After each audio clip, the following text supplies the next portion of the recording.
Hello friends, it's me, and today we got a new FNAF theory that essentially erases everything and restart the lore over again, afresh, anew.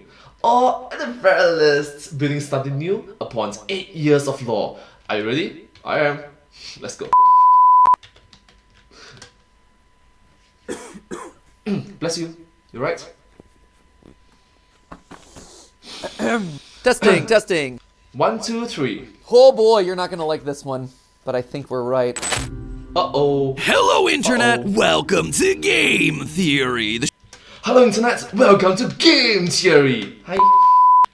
show that started so many flame wars, you'd think we were a pizzaplex. So right now I'm in the middle of re-examining every piece of FNAF lore the series has ever produced in order to construct a definitive timeline for the series. Or, I suppose, as definitive as possible for the series, considering, you know, it's FNAF. That means that me and Tom and head editor Dan are combing over every misleading teaser, every line of hidden website source code, every page of the novels and their accompanying graphic novels, and every questionable skin from FNAF AR from Big Chungus Springtrap to Statue of Liberty Chica. Because nothing says America quite like rebranding a national monument with a giant toga-wearing murder chicken shilling for pizza. And What?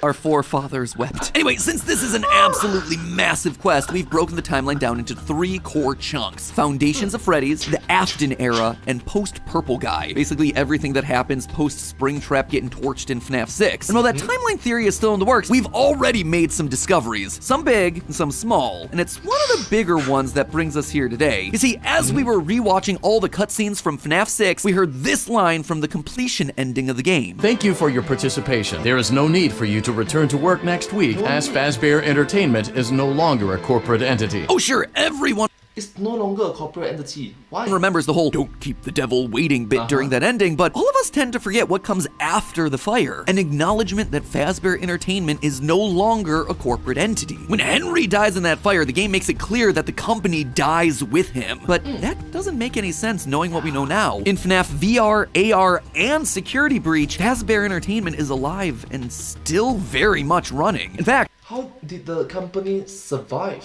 How? the company seems stronger than ever, building a giant mega pizzaplex that towers over anything the company's ever done before. So what gives? A dissolved company can't be going around making new games, and they certainly aren't building new 80s inspired animatronics, are they? All of it seems to imply that someone restarted the company between FNAF 6 and FNAF VR. And it was that single, simple observation, my friends, that led us down a rabbit hole I believe may have solved another core part of Security Breach's endlessly frustrating story. First, we wanted to prove to ourselves that this corporate restart was a real thing. Throughout the core gameplay of FNAF 6, if you buy and display animatronics with a high liability rating, you get a chance to experience a fun little mechanic known as being sued. You go through It's not fun! It's not fun!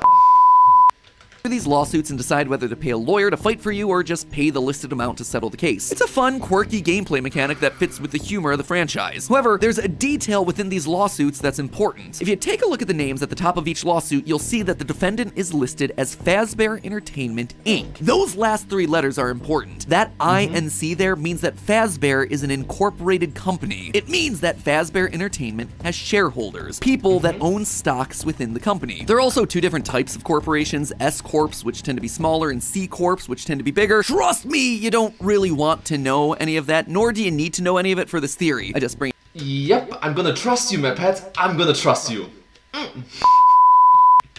it up because it's knowledge that Steph and I have accumulated over the last decade of doing this work as business owners, and I just wanted it to be validated at some point in my life. Anyway, I validate you, my pet. I validate you. useless business information aside, as we hear at the end of FNAF 6, useless. Fazbear Entertainment It's not useless. Inc. has been dissolved. Fazbear Entertainment is no longer a corporate entity. We can assume that Henry, in his final act before sacrificing his life, dissolved any and all ownership remaining in the company so it would die with him, which is why it's so weird that suddenly it's back. And not just back, but back in a completely new form. In Security Breach, if you check out the Balloon Boy toy arcade cabinet above the daycare, on the title screen you'll find that the copyright is now owned by a brand new company, Fazbear Entertainment, LLC. Again, those last 3 letters there are important. They stand for Limited Liability Company. Basically, it means that the owners of the business aren't shareholders, but rather one or a small group of individuals that can't be held responsible for the debts of the business. For instance, if the Fazbear business took out a small loan of $1 million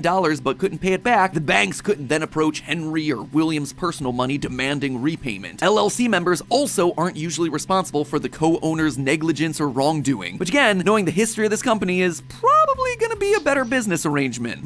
Yep, and I'm glad that MacPad is teaching us about business ethics, business stuff in a game theory. Hi.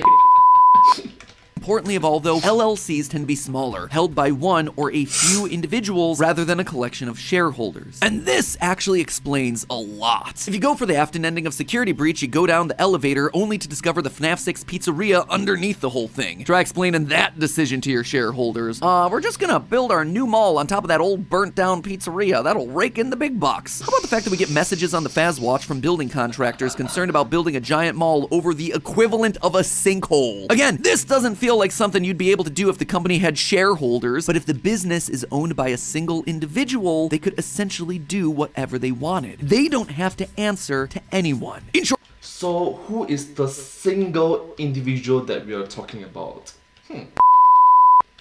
there is strong evidence to suggest that someone has restarted the Fazbear brand under this new corporate entity. But is the who individual? would do that? Why would they do that? Was I just chasing down a lead that didn't matter? No, because I wasn't the only one asking the question. In December of 2021, this book was released, the FNAF Ultimate Guide. Basically your one-stop shop for anything important to the franchise, written by the man himself, Scott Cawthon. And Hi, Scott Coffin. only Scott Cawthon. This thing is robust. It contains every scrap of dialogue, every game mechanic, a summary of every Fazbear fright, and a description for practically every one of the nearly 150 characters introduced into the franchise. If it ain't in here, it probably ain't worth your brain space. And if the book explicitly calls something out, well, it's probably gonna be worth a look. And Yep, it's something similar to alert, alert, alert.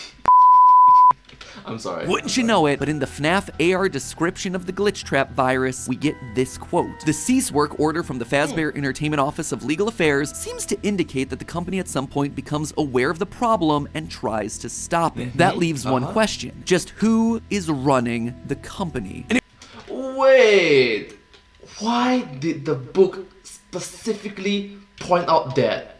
Why?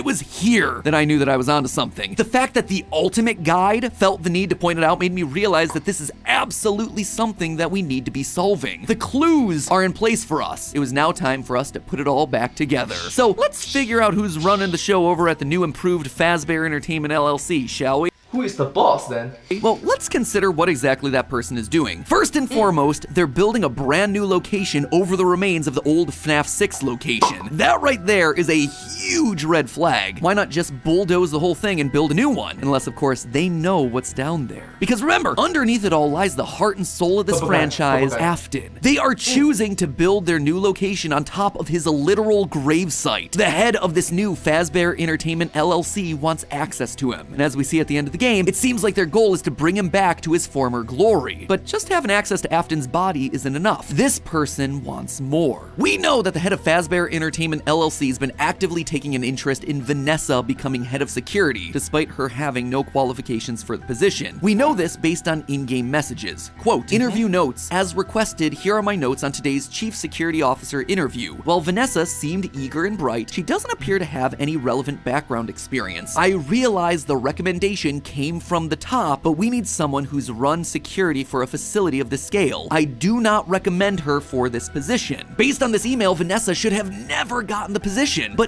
But someone at the top mingle around with it. Who is at the top? Who is at the top? note that it's marked for deletion. Someone wanted to hide the poor interview performance. Someone at the top. In yet another email, we see this. Quote again, new hire summary, head security guard, no prior qualifications, internal reference, name withheld. The person putting Vanessa forward for the job is trying to stay anonymous. But hold on, why would someone want to hire Vanessa despite her limited experience? Well, the only really special thing about her is that she's possessed by glitch trap. So if someone's trying to bring Afton back, preserving his body underneath the Pizzaplex, it makes sense to get someone into the Pizzaplex who houses the only other part of Afton that remains, his consciousness, in the form of the glitch trap virus. But who would possibly want to bring a serial killer back to life? I mean, think about what this person has done. They've restarted an entire company, they've hired third parties to scan old circuit boards, they've rebranded the franchise, built a mall, and then doctored emails to hire someone, all in an effort to resurrect Afton. Who? Afton's family? Nah. Friends? Who? Who would do that? Who would go to that level of extreme? Can't be Vanessa. She can't hire herself. Can't be Michael. He's always trying to get rid of Afton. Can't be Henry. He dissolved the company in the first place. Can't be Gregory because he's trying to destroy the animatronics. But there is someone it can be. I will make you proud, Daddy. The only person who would be that motivated to bring Afton back to life. The one person that through all of the games they've appeared in has been on Afton's side wanting to keep his vision alive. Afton's daughter. That's right, ladies and gentlemen. I submit to you that Elizabeth Afton is the one in control of the new Fazbear Entertainment LLC. I guess you could call her the boss baby. Baby, boss baby. I'll now pause and give you a chance to write your collective groans, frustrations, and general vitriol down in the comments. While you're doing that, let me quickly remind you that right above that fiery comment section is our merch shelf, where it's your last chance to pre-order our new ARG jacket, the puzzle that you wear. Once that thing's gone, it is gone forever, so get your orders in this weekend. But you know what? If you don't want the hassle of solving your clothes, and you just want to be snuggly and warm this holiday season, might I suggest some of our other holiday items that we have in stock right now? Solving your clothes, literally. Including the Dreamweave blanket and the Pixel Player lounge pant and hoodie. They're snuggly, they're warm, they make it look like you just stepped out of an 8-bit minigame. Place your orders now so that way you get them in time for Christmas. Alright, you done venting in the comments? Told you this one would make you mad. Let's see what you wrote. And yes, I'm doing this from the past. But Elizabeth is dead. Baby's eyes are blacked out in the blob. She died in FNAF 6. Freddy knows best. FNAF expert, Gamer39582. Yep, all of those are perfectly valid. I know it sounds insane, believe me. No one recognizes that more than me, but I ask you, Alright, I will try to believe you. when has any character that's meant to be dead in this franchise ever stayed dead? Let's just look at the facts, shall we? Our second ever theory on this game drew attention to all the similarities between Elizabeth Afton and Vanessa. They both like flowers, they both have an abusive and manipulative father named William A., and of course, there's the blonde hair and green eyes. Coincidence. However, we've never been able to actually figure out how these two characters are connected beyond them just being similar. Could it just be another instance of this franchise doing what I like to call pulling a Jeremy? That's using the same detail multiple times just to confuse us. But you see, there's a bit more that's suspicious about Vanessa. There's one thing that me and every other theorist out there has been scared to tackle in this game, and it's this: Security Breach's fire escape ending. In it, Glamrock Freddy yeets Vanny off the top of a burning pizzaplex, sending both of them to their death. Gregory pulls off the Vanny mask to reveal that it was Vanessa the whole time! A twist that surprised literally no one, except It's like, surprise! Like, wait, what? That's supposed to be a surprise? That is supposed to be a surprise. after the credits, we pan up to the roof to see security guard Vanessa looking down as the building burns around her. Excuse me, what? Two Vanessas? Everyone just kind of collectively hand-waved this away. It must be a hallucination. Maybe it's her spirit still trapped in the Pizzaplex. Or maybe, just maybe, Vanny and Vanessa have always been two separate individuals. Two twin sisters. Hold on. In Security Breach Fury's Rage, we get VR sisters. That's one of the bosses in Fury's Rage. And I think it could be possible that one of the sisters, maybe Vanessa, went to go save her other sister after being taken over by Glitch Trap. Recently, a new theorist has entered the ring with some pretty interesting things to say about Security Breach. John from the YouTube channel FNAF. And while Hi John, hi FNAF, literally FNAF. I was busy coining the catchphrase, Music Man! He was busy Music Man! in his corner preaching the gospel of the VR sisters. Remember them? Of course you don't, why would you? So let me refresh your memory. In case you've forgotten, Security Breach got delayed a lot. I mean, a lot. And at one point, Scott Cawthon, worried that the fan base would be upset about the repeated delays, decided to release a short little meme game to tide us all over. A beat-em-up title called Fury's Rage. The fan base, when they find out that I have to delay the game again, Again! they're gonna kill me. What am I gonna do? I know. Release it. I'll make a game for them. 4 straightforward levels with a secret boss at the end, punching through waves of the franchise's most forgettable enemies. Freddy Frostbear, Clown, Springtrap, Radioactive Foxy, El-Chip. And the rest of the enemies are just variations of Chica, the Puppet, Mangle, Baby. As for the bosses, most of them are jokes. Sure, you've got Vanny, but there's also Mega Brow, which is just Brow Boy from FNAF World. There's Soul Brawler, which is a reference to one of Scott's earlier game characters, Soul Dozer. And the secret final boss of the game, Dreamgeist, basically a giant troll about fan theory. And yet So aka this entire game is like a meme, I guess? in this game full of memes and tongue-in-cheek references, there's one set of characters that don't quite fit. The first level's boss, the VR sisters. They're the only truly original characters for this game. Literally everyone else you can point to and understand what the reference is. Now that is weird. Why would Scott put the time and effort into designing them, coming up with a name, and purposely putting them in there for us to look at if they weren't important in some way? With Vanessa being taken over by the glitch trap virus in FNAF VR, makes sense for this to be in relation to her in some way. She's a VR sister. And then her having a twin sister would explain why there could be a second Vanessa at the top of a burning building during the ending. What is it that John's been saying lately in his theory vids? Need more proof? Yeah, I do. You probably do too. Luckily, Wait. Let me try. Need more proof? I have it for you. Once you get to level 4 of Fury's Rage, you find yourself in some sort of factory surrounded by conveyor belts and magnets holding up humanoid robot torsos. In the end, you fight Vanny and the game ends. But wait, before you get to the boss battle, there's one very crucial detail in the level that everyone overlooked. An orange pod with a female figure sitting inside. I've seen enough sci-fi to know Birth pot. that right there is a birthing pod, and the figure inside looks an awful lot like Baby from the Fourth Closet graphic novel. That's right, friendos, it's time once again for everyone's favorite segment. MatPat uses the lore of multiple FNAF books to explain parts of the game that make no sense. That make no sense! In the Fourth Closet, Baby's origins take a weird turn. She's actually a robot built by Henry to help replace his daughter Charlie after her death. You see, Henry creates a robot for each stage of his daughter's life: toddler, child, teenager, and finally adult. In his mind, this would allow her to grow up with everyone else around her. And this gave us our first confirmed instance of robot kids being a thing inside of the series. Robots that are capable of bleeding, eating, feeling cold. And here's the weirdest twist of them all. Baby is the final adult form of Charlie, which, let's just say I have some strong feelings about. People hate when I talk about the books. The books tell you the rough guidelines or rough rules of the universe. When you look at the books and there's this repeated thing of creators building robot kids, okay, well, apparently that's fair game. And then to take it one insane logical step further and say, not only are they building robotic versions of kids, but multiple versions of robotic kids at different ages, I would say you are insane. That's so crazy, stupid. man. It is a weird thing for them to do. It's weird. And it challenges realism to such an absurd degree. Yeah.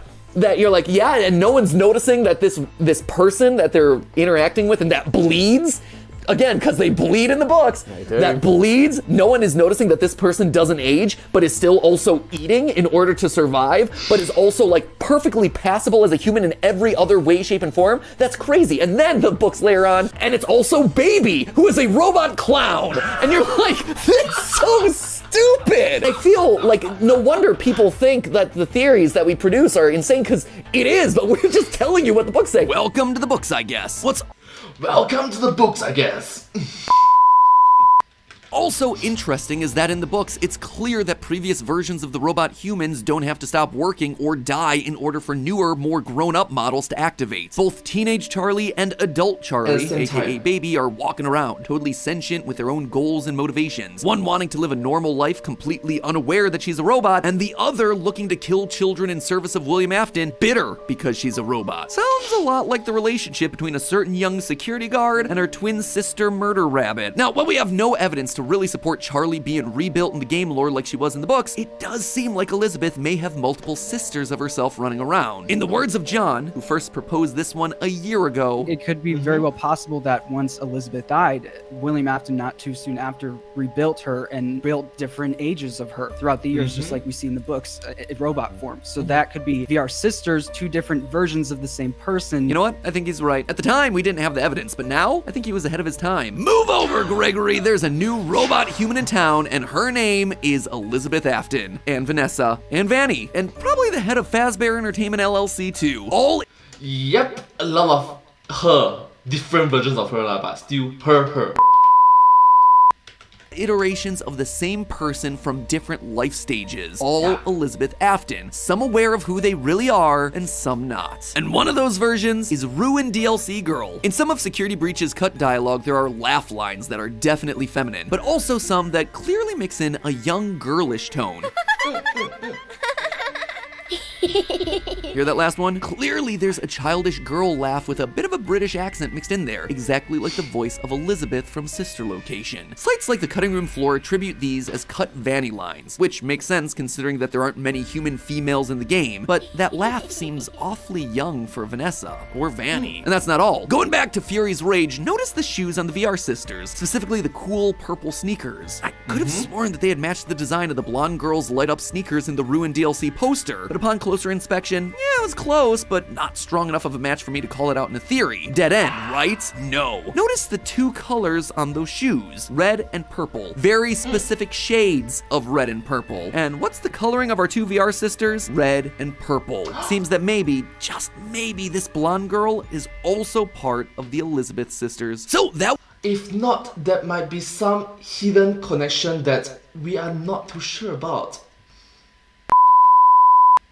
Would actually give us our 4 closets. Baby, the original, young girl Elizabeth in the Ruined DLC, Vanessa, the 23-year-old security guard according to the FNAF AR emails, and Vanny, who, you know, just might be slightly older. Her being a robot would also explain how she survived a massive fall from the top of a pizzaplex without being totally disfigured. Personally, I think this would actually be a pretty cool idea, having all the versions of Elizabeth come together. This child, Vanny, Vanessa, maybe even the original Baby would show up to complete the tribe of robot Elizabeths. But doesn't all of this disprove my initial theory? If Vanny is the adult version of Elizabeth, then doesn't that mean we're out of Elizabeths to run Fazbear Entertainment LLC? We've filled all 4 of our closets. Well, not quite. Because when you get to the very end of that final book, Charlie's love interest, John, stands by Charlie's grave after all the other known versions of her have died. He looks up and sees none other than yet another, slightly older version of Charlie standing in front of him. I kind of just wrote this off initially as a cute ending, but in the wake of what we've been talking about this whole time, it reveals that there were never just 4 closets. There were never just 4 versions of Charlie. There were more. Potentially an infinite number of them, which honestly makes sense. Can't have a 20-something-year-old Charlie looking 20 forever. She too would need to age up to look like a woman in her 30s, her 40s, her 50s. This idea is also shown in Fury's Rage. While the VR sisters are the first bosses, after you defeat them, they become regular enemies during the 3rd level. There are dozens of them that come out to attack you, one after the other after the other. New ones being built to achieve their purpose. Other bosses don't do that in the game. And in stage 4, those humanoid robot torsos hanging from the ceiling, they look a little bit more on the feminine side to me. Robot women being built by the boatload, ready to replace the ones that we destroy, be they VR sisters or security guards or murderous rabbits. And at the top of the food chain is an older, wiser, more vengeful version of Elizabeth pulling the strings.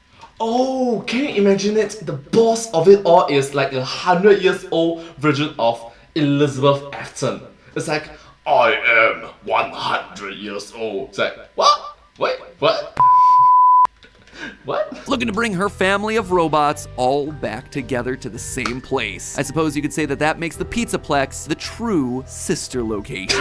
But hey, say all you want about Elizabeth's business practices, you gotta admit, she knows how to dress up a joint. I've always loved how the Pizzaplex looks. That 80s neon style just hits the nostalgia button hard for me. Fortunately, the metal posters from our sponsor Displate are here to scratch that very itch. Now I'm able to have all those bright neon colors fill in the office even when we're not focusing on FNAF's ridiculous lore. No joke, we actually had a bunch of our team come over to our home base in Raleigh recently and quickly realized that we hadn't decorated the place. So we headed on over to Displate to add some much needed style to our blank walls. Now our team isn't just walking into a blank office, they're heading into the gaming zone. And what's great about Displate posters is that they're super durable. They're made out of a high quality metal, which means that they're not gonna tear, they're not gonna rip, they do not fade ever. I've gotten so many posters from Displate over the years, and despite a cross-country move and several redecorating sessions, these things look just as good and just as vibrant as they did when I first got them. And thanks to Displate's huge library of metal posters, whatever your preferred aesthetic is, you are bound to find a number of designs that really speak to who you are. Maybe you prefer some posters of flowers, or ice cream, or, you know, anything that doesn't constantly remind you of killer animatronics that destroyed your family. And then when you change your mind and you want to switch up your aesthetic, great! Displate's signature magnet hanging technology means there's no need to get out the tool belt to start punching more holes in your wall. You simply take off the old poster and put the new one up. It is as simple as swapping out a refrigerator magnet. If only solving this franchise were so simple. Using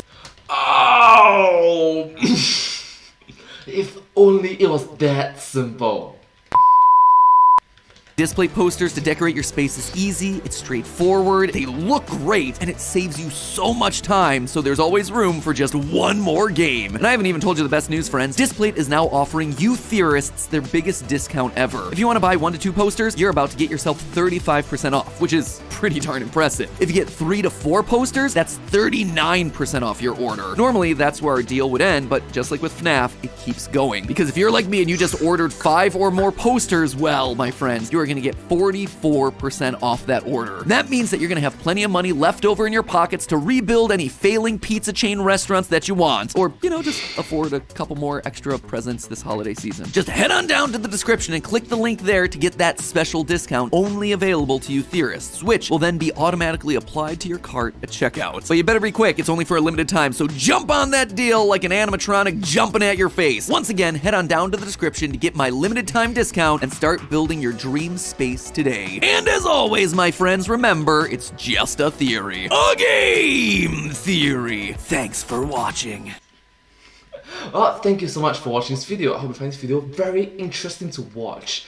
A lot of entanglements, storylines. Maybe it might offend a lot of fan base, but maybe we don't see it as destroying the old timeline, but rather building onto the existing timeline for more creative ideas, right?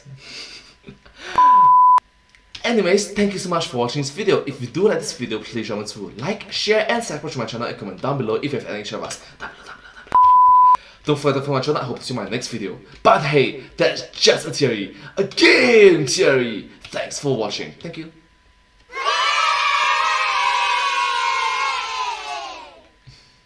And I hope to see you in my next video. Bye bye. Subscribe.